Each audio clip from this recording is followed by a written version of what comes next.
What if I told you that the silent person in the room, the one who never raises their hand, who avoids small talk, or who dreads every phone call, is actually wrestling with one of the most intense, internal psychological battles imaginable? They are not shy. They are not rude. They are paralyzed. And this isn't just about discomfort, it's a condition that can silently sabotage careers, relationships, and even mental health. This is communication apprehension, and you probably know someone who has it. In psychology, we call the fear of communication apprehension, or CA.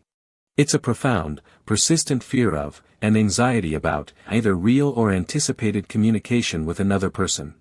It's not just stage fright, it's life fright. And it manifests in 4 major ways you need to know about. Trait like CA, a pervasive, general anxiety about communication in any context. Context-based CA, fear tied to specific settings, like public speaking, or a job interview. Audience-based CA, anxiety triggered by specific people, perhaps authority figures, or large crowds. Situational CA, fear limited to a specific situation that will not happen again, like a one-off presentation or a first date. Key telltale signs. How do you spot someone struggling with this? It goes beyond sweating palms. Look for 1. Avoidance tactics, consistently choosing text/email over phone calls, physically positioning themselves away from groups. 2. Verbal inhibition, speaking very softly, using overly simplistic language, or having an intense fear of silence, leading to rambling or freezing up. 3. Physical symptoms, increased heart rate, muscle tension, tremors, and a common complaint of a dry mouth or lump in the throat when they even think about speaking. For the over-rehearsal trap, spending excessive time writing and rewriting emails or mentally rehearsing conversations, often resulting in them scrapping the conversation entirely. Now, for the core of the issue, why does the brain react to a simple conversation like it's a physical threat? The answer lies in the deeply ingrained psychology of perceived threat and self-worth. The neurochemistry of fear, the amygdala's lie. When a person with high CA anticipates communication, their brain's amygdala, the body's alarm system, fires off. It releases stress hormones like cortisol, initiating a classic fight-or-flight response. To the brain, a simple request for directions feels equivalent to being chased by a predator.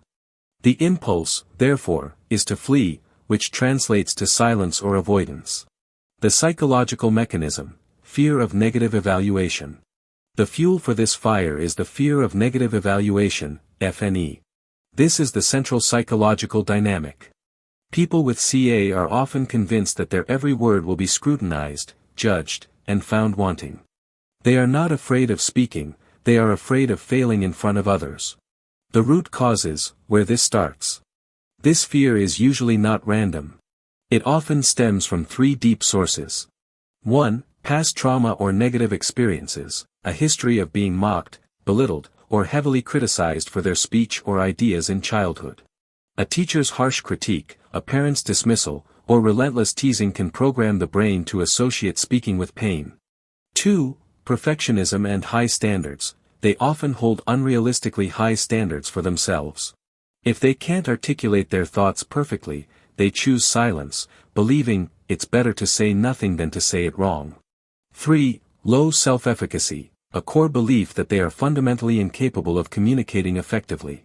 This creates a self-fulfilling prophecy. They expect to fail, their anxiety makes them perform poorly, which confirms their belief, restarting the cycle. The greatest takeaway here is this: communication apprehension is a psychological habit, not a permanent trait. You can rewire your brain's response. Stop viewing silence as protection. Understand that the goal of communication is not perfection, it is connection. You need to intentionally disrupt the self-fulfilling prophecy. Here are 2 concrete steps to start breaking the cycle, whether for yourself or for someone you care about. 1. The 10-second rule. Commit to speaking within 10 seconds of having a thought or being asked a question in a low-stakes setting. Don't give the amygdala time to build the wall. The content isn't important, the action of speaking is. 2. Graduated exposure, the CA ladder. Instead of jumping into public speaking, start small. Step 1. Smile at a stranger. Step 2. Ask a server for a refill. Step 3. offer a one-sentence opinion in a meeting. Each small success reprograms the brain that communication equals safety, not threat. Remember, the quality of your life often parallels the quality of your communication. Start small, be patient, and take the first step toward reclaiming your voice. If you found value in understanding this silent struggle, hit that like button, subscribe for more deep dives into the human mind, and tell me in the comments, what is your biggest communication challenge?